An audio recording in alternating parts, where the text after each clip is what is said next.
Bwana Yesu asifiwe. Bwana Yesu apewe sifa. Wa ndugu wapenzi watazamaji na tutazama kila wakati, na washukuru sana kwa vile ninavyokuwa pamoja na sisi katika kipindi hiki cha kuharibika kwa dunia. Na leo tunasimama hapa ili kuleta sehemu yake ya 13. Sasa ndio naileta leo sehemu ya 13. Sehemu ya 13. Tunazidi kumshukuru Yesu Kristo. Wanajua katika haya maono ambayo nilikuwa naongea hapa, maongezi haya ambayo nilikuwa naongea na Yesu Kristo ni marefu na nitayakata. Nitakuwa naleta nusu karibia, niseme tu at least dakika 30, dakika 40 itakuwa ni sawa. Nikisema niyalete yote itakuwa ni marefu sana, ambayo itakuwa sasa si sawa sana.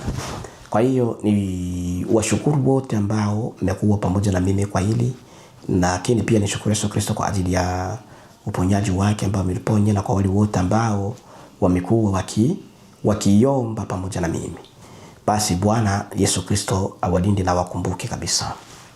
Leo ni siku ambayo nimepata mapambazuko mema, maana ya kujisikia, maana ya kujisikia vizuri katika mwili wangu afadhali, japokuwa sauti ndio hivi bado haijageuka, lakini nashukuru Yesu Kristo.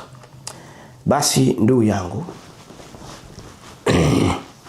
wakati masomo haya ambayo tunayaleta masomo haya kwenu, si kwa sababu ya kujiburudisha, bali kwa sababu ya kuhakikisha munaelewa na kugeuka na kuyatendea kazi yale ambayo mnaambiliwa na Bwana wetu Yesu Kristo. Kwa hiyo tunapokuwa wasikilizaji tu bila kuwa watendaji katika mambo ya kiroho ya Mungu, watu wanabaki kuwa wa mwisho kabisa, wa mwisho tena wa kimya, ambao hawawezi wakaguswa na chochote cha kutoka mbinguni, kwa sababu Mungu anahitaji wale ambao wanaotumika kazi, na wale ambao wanaosikiliza na kusikia na kuyafanya. Ndio wao wanaojenga nyumba yao juu ya mwamba. Lakini wanaosikia bila kuyafanya, wao wanajenga nyumba yao juu ya mchanga, na anguko la wote waliojenga nyumba juu ya mchanga, Biblia inasema anguko lao ni kubwa sana. Lakini baraka na furaha na heri ya wale waliojenga nyumba juu ya mwamba ni kwamba hawataangushwa kamwe, kwa sababu wamejenga juu ya mwamba maisha yao, na mwamba hapo ni Yesu Kristo wa Nazareti. Ndio maana sisi lengo la kipindi hiki si kwa kuleta burudani, bali kumfanya mtu apate kujua kweli na uhalisia wa maisha yake, jinsi aelewe jinsi gani ya kuabudu, ni wapi ameabudu, ni nani anayemuongoza katika kanisa, ili apate kuiokoa nafsi yake, asiende huku kuzimu, huku akizani anamwabudu Mungu, kumbe si muabudu kabisa. Mungu hajawahi kumtambua. Karibuni katika kipindi hiki cha kuharibika kwa dunia, na sehemu yake ya 13 ambayo tunaitoa leo. Tunaongea mambo mengi na tutaongea mambo mengi, na karibu sana katika jina la Bwana wetu Yesu Kristo.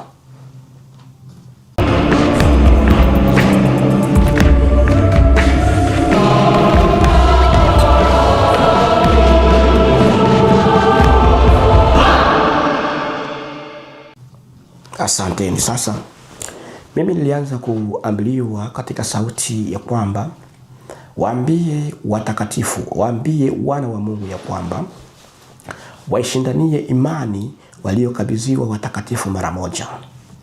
Washindanie nini? Imani waliokabidhiwa watakatifu mara moja. Ndio nilianza kusikia kisoma katika kitabu cha Yuda sura ya kwanza, na mstari wa 3. Yuda inakuwa na sura moja tu.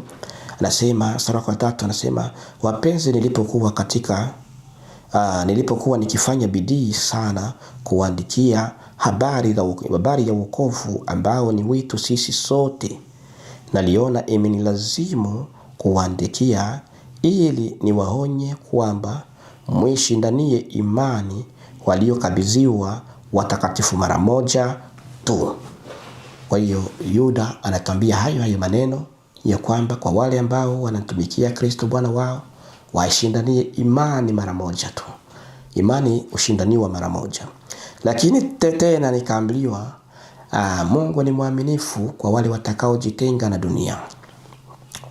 Watamuona mtakatifu wa matendo mema, wale wote watakaojitenga na dunia watamuona mtakatifu wa matendo mema. Lakini pia nikaambiwa Yesu awapenda wote watakaojitenga, watakaojikana na dunia, wale watakao enenda kwa kweli yote, ndio hao Bwana Yesu Kristo atawaona. Hata kwanza tusome katika kitabu cha Yohana 2:15 na sijui anasema nini hapa.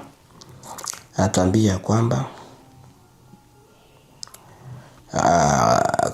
kwamba akafanya kikoto cha kambaa, akawatoa wote katika hekalu, na kondoo na ng'ombe, akamwaga fedha za wenye kuvunja fedha, akazipindua meza zao.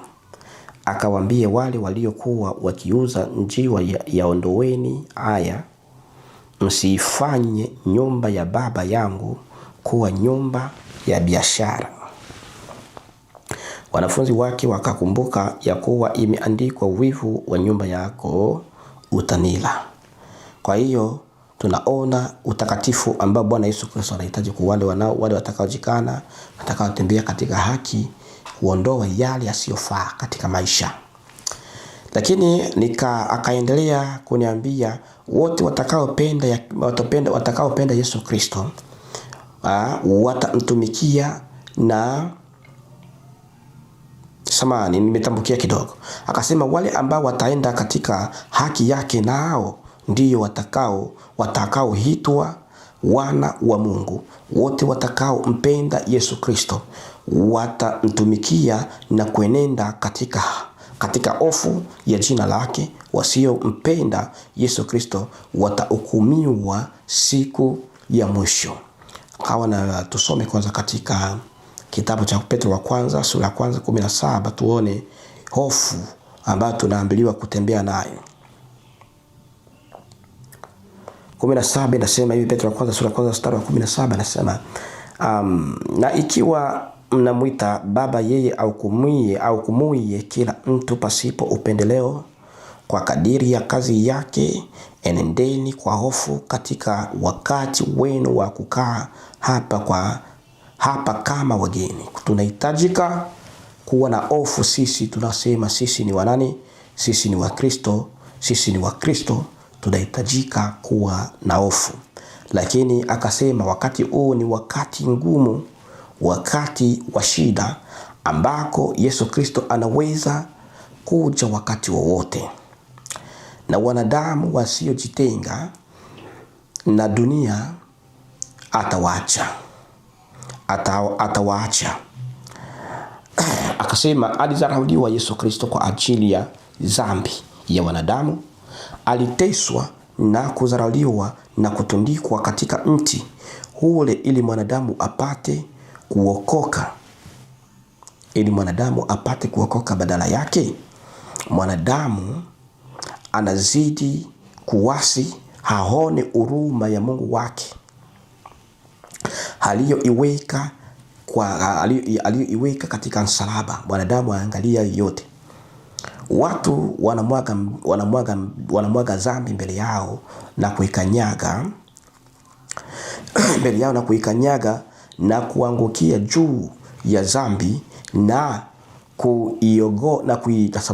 kuioga kama vile mtu anavyohoga maji. Ndio watu wanavyoishi leo. Dhambi ni nyingi na wala hakuna hofu katika kuishi kwa wanadamu. Wanadamu wamegeuka kwenda mbali yani. Na wengine wafurahia matendo mabaya mbele ya Kristo. Atakuja mwanaume, naye atahukumu kila atendaye maovu. Kila atendaye maovu atahukumiwa. Basi ukisoma katika kitabu chake cha Zaburi sura yake ya pili, Warumi sura yake ya pili na mstari wake wa 6 hadi 11 nasema hivi: atakayemlipa kila mtu kwa kadiri ya matendo yake. Wale ambao kwa saburi katika kutenda mema wanatafuta utukufu na heshima na kutokuharibika watapewa uzima wa milele. na wale wenye fitina wasiotii kweli, bali wakubalio dhuluma watapata hasira na ghadhabu.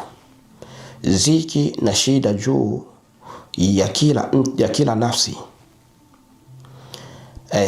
Ziki na shida juu ya kila nafsi ya mwanadamu atendaye uovu, Myahudi kwanza na Myunani pia.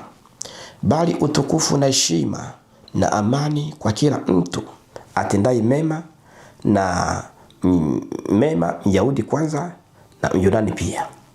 Kwa maana hakuna upendeleo wa Mungu. Mungu atalipa mtu sawasawa na matendo yake. Vile unavyoishi ndivyo utakavyopokea. Ukisoma katika Wagalatia, najua tukisoma katika kitabu cha Wagalatia sura ya 6 ile, kama sidanganyiki, Wagalatia, kitabu cha Wagalatia sura ya 6, tukianza mstari wake wa 10. Acha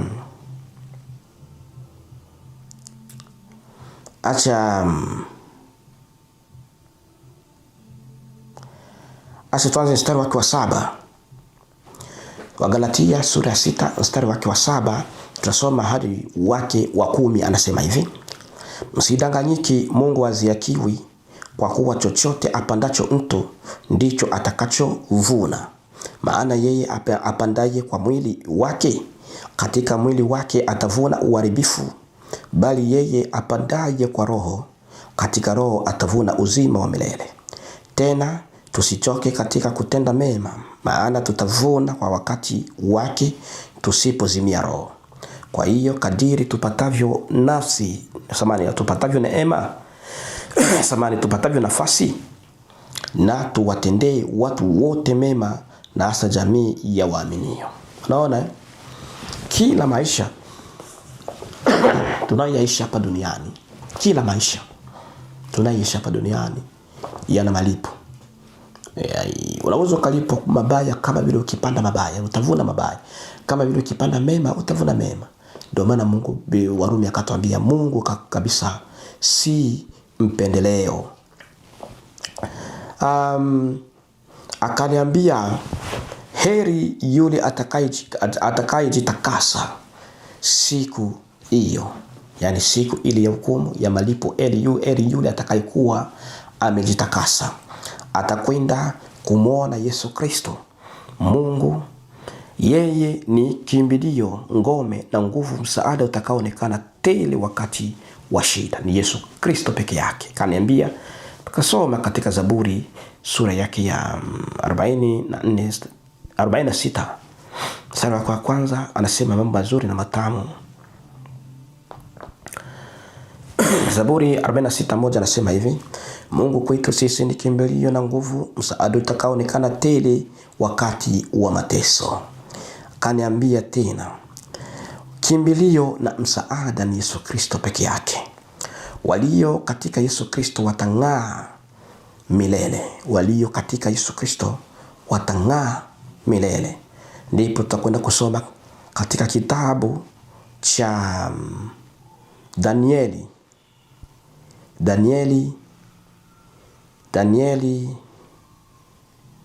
katika kitabu cha Danieli sura ya 12 na mstari wake wa 3, anasema hivi: na walio na hekima watang'aa kama mwangaza wa anga, na hao waongozao wengi kutenda haki watang'aa kama nyota milele na milele. Kwa hiyo wale waliojitakasa, waliopenda Yesu Kristo, waliotumikia, waliohubiri kweli, waliotabiri kweli, waliofundisha kweli, wakashika yote watakatifu wa Yesu Kristo, maisha yao ni kung'aa. Ujumbe kubwa ni kukutenga na dunia, wewe unaitwa Kristo, kujitambua jinsi unavyoishi, ujue ya kwamba utalipwa. Ikiwa ni mema unayofanya utalipwa, ikiwa ni mabaya unayofanya utalipwa. Nampenda huyu Yesu Kristo kwa sababu Yesu Kristo si mpendeleo, hana upendeleo. Kadiri ya vile ulivyopanda hapa ndivyo utakavyovuna, kwa vile ulivyotenda hapa duniani ndivyo utakavyotendewa. Chagua nafasi ya kumtumikia Mungu wako. Mpende Yesu Kristo na kumaanisha. Tembea katika kweli yake. Ishi maisha matakatifu. Jitenge na dhambi. Jitenge na makundi yasiyoleta faida. Makundi yasiyoweza kuzaa. Makundi ya masherehe. Makundi ya michafu. Kimbia hayo.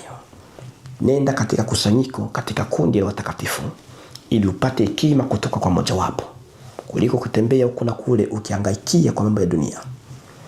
Ndio message kubwa ya kukuandaa na kukuweka katika nafasi yako ya kumwabudu Mungu, ya kwamba Mungu hata kuachilia kama ulivyo tu, bali atakuchunguza na vile ulivyo navyo ndivyo utakavyoweza kukuhukumu kupitia hivyo. Umeweka ya dunia, atakupatia hukumu hiyo hiyo. Atakushusha katika ziwa la moto. Kiingia mbinguni, pia atakuangalia matendo yako mema. Kadiri tunavyofanya kazi zetu, na ndivyo tutakavyoweza kupokea ama kuvuna na kupata matunda ya kazi yetu. Basi tufanye nini? Tufanye kazi ambazo zitaweza kuzalisha, ikiwa na maana matendo ya Yesu Kristo kuwa ndani yetu, na mwisho wa siku tupate uzima wa milele. Asanteni.